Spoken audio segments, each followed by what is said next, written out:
어젯밤 KBS, MBC, SBS 등 방송 3사 합동 초청으로 이뤄진 첫 대선 후보 TV 토론이 열렸습니다. 첫 토론회였던 만큼 국민들의 관심도 뜨거웠는데요. 역대 대선 TV 토론 중 시청률 2위에 오르기도 했습니다. 토론회 직후부터 오늘 아침까지 인터넷 커뮤니티와 댓글 등에서는 이른바 관람평들이 이어지고 있는데, 처음 열린 대선 후보 TV 토론회, 여러분들은 어떤 후보가 잘했다고 생각하시는지요? 어제 있었던 토론회 뒷얘기 상세히 보도합니다.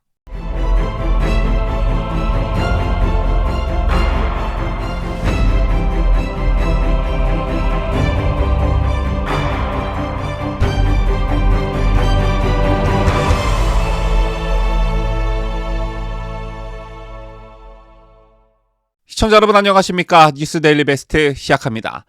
20대 대통령 선거에 나선 여야 주요 후보 4명이 어제 첫 TV 토론회를 갖고 국정 전반에 대해 공방을 벌였습니다.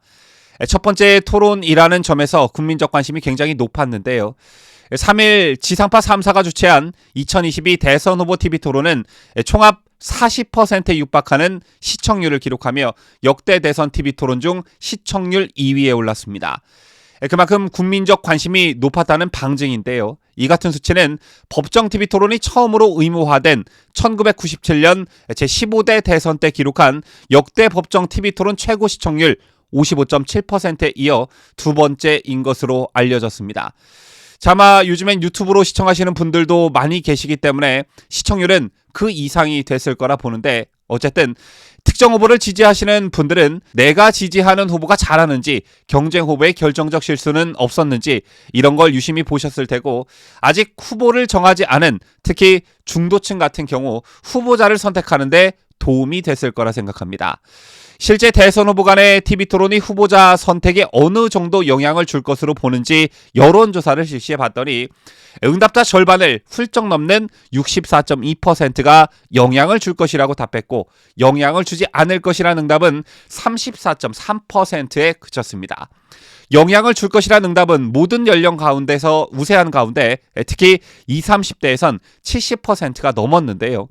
하지만 이념 성향이 강하거나 전통적 지지층 또는 특정 후보를 일찌감치 정해놓은 층에서는 TV 토론이 주는 영향력이 미미하다는 게 대체적 분석입니다. 왜냐하면 여기에 해당하는 층들은 내가 지지하는 후보가 잘한다, 잘했다고 믿는 경향이 뚜렷하기 때문인데요. 다만 앞서 소개해드린 여론조사에서처럼 20, 30대를 비롯한 중도층에게 TV 토론이 주는 영향력은 분명 존재하기 때문에 각 후보들이 TV 토론에 예민한 반응을 보일 수밖에 없습니다. 특히 윤석열 후보 같은 경우 이재명 후보와 양자토론 논의가 시작됐던 지난달 말 황상무 전 KBS 앵커 등을 중심으로 한 토론 실무팀에서 설 연휴 기간 동안 이재명 후보의 대장동 의혹 등을 집중적으로 공략하는 전략을 짜면서 토론회 준비에 만전을 기한 것으로 알려졌는데요. 그래서 그런 것인지 황상무 앵커의 집중 과외가 효과를 거둔 것인지는 모르겠습니다만, 어제 TV 토론회에서의 윤석열 후보의 모습은 한층 업그레이드된 모습이었습니다. 이재명, 안철수, 심상정 후보는 대선 후보 TV 토론회를 비롯한 여러 토론회 경험이 많은 반면, 윤석열 후보는 지난 국민의힘 경선 당시 있었던 토론회 경험이 전부이죠. 자, 그런데 그때 당시에도 토론회를 거듭하면 거듭할수록 홍준표, 유승민, 원희룡 등 타 경선 후보들에게 크게 밀린다는 인상은 없었습니다. 그리고 국민의힘 최종 대선 후보가 된 이후 처음으로 경쟁 후보들과 어제 TV 토론회에 참석한 것인데, 역시나 TV 토론회 경험이 많은 이재명, 심상정, 안철수 후보와 견줘봤을 때 전혀 밀린다거나 뒤진다는 느낌은 없었습니다. 제가 앞서 지난 경선 때 경선 토론회 때보다 한층 더 업그레이드 됐다, 한층 진일보했다, 이런 말씀을 드렸는데요. 저제 TV 토론회에서 윤석열 후보를 유심히 살펴본 분들은 아시겠지만 카메라 앞에서의 표정, 시선 처리, 자세, 특히 윤석열 후보 특유의 이른바 고개를 이리저리 돌리는 도리도리의 모습도 거의 없었습니다. 각 후보에게 할당된 발언 시간을 윤석열 후보가 가장 먼저 소진할 만큼 나머지 후보들의 윤석열 후보 한 명에 대한 집중 공세가 계속 이어졌음에도 불구하고 당황하거나 우물쭈물하는 모습은 없었는데요.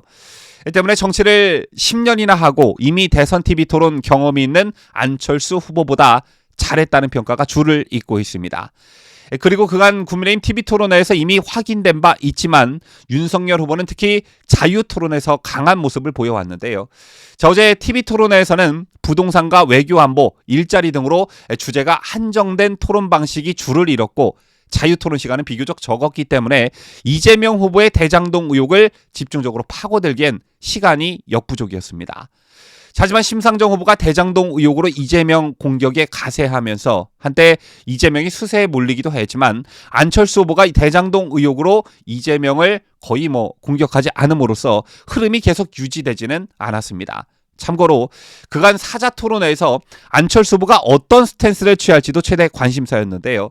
첫 번째 TV토론회였던 어젠 야당 후보로서 집권여당 후보인 이재명을 공격하기보단 다소 표심이 겹치는 윤석열 후보에 대한 공격에 많은 시간을 할애했습니다.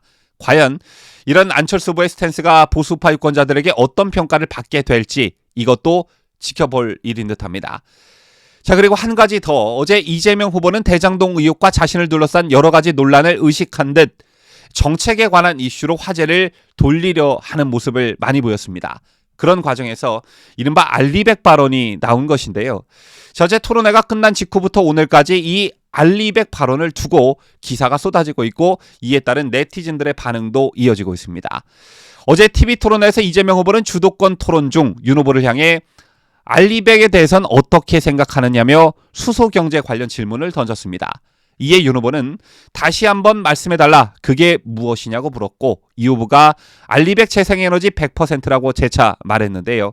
이후 각종 온라인 커뮤니티에는 알리백이 뭐냐에 대해 묻는 글이 올라왔고 종일 알리백에 대한 갑론을박이 벌어졌습니다.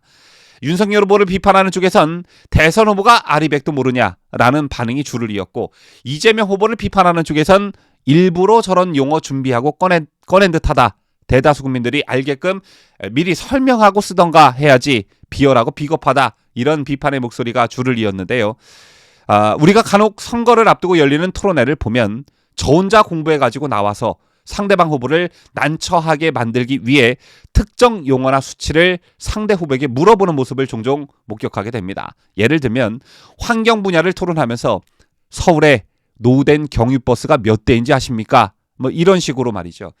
자, 이런 류의 질문을 던져 상대방을 당황하게 만들고 자신을 돋보이게 하려는 전략인데 이런 경우 대부분 역풍을 맞게 됩니다.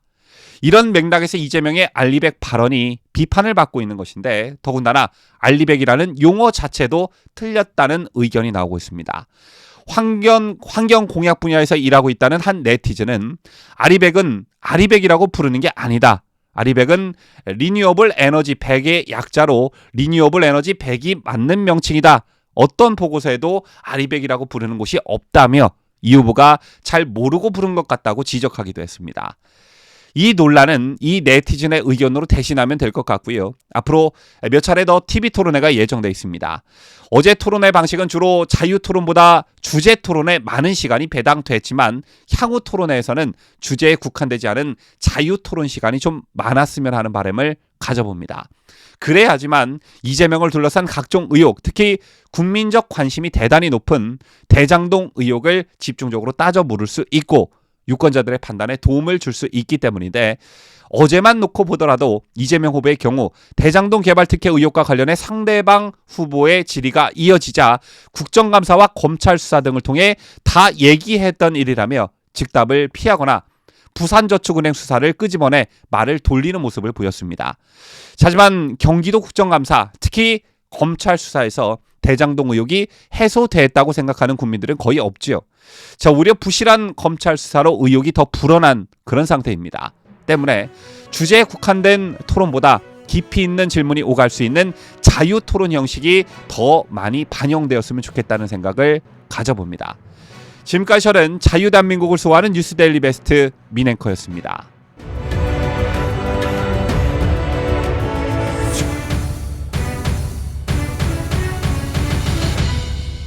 함께해요. 뉴스데일리 베스트.